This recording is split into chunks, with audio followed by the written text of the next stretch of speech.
बताएं कि FIA immigration का बर वक्त एक्शन, जाली शादी सर्टिफिकेट पर ओमान जाने की कोशिश नाकाम, खातून ऑफलोड। तर्जुमान एफआईए के मुताबिक मोहम्मद रिहान के साथ कानूनी शादी ना होने का एतराफ पेश किया गया।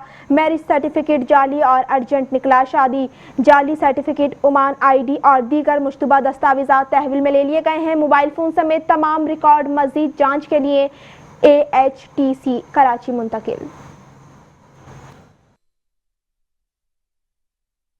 शादिका है और रिहानी नाम के बंदे ने मेरा निकाहनामा नकली बनवा के तो मुझे ना वीज़ा निकलवाया था। मैं अपनी बहन के पास जा रही थी। कहाँ जा रही थी आप? बहन के पास। किस कंट्री में जा रही थी? ओमान। क्या रिहान से आपकी शादी हुई थी? नहीं। तो ये जो निकाहनामा था ये किस सिलसिले में बनवाया गया था?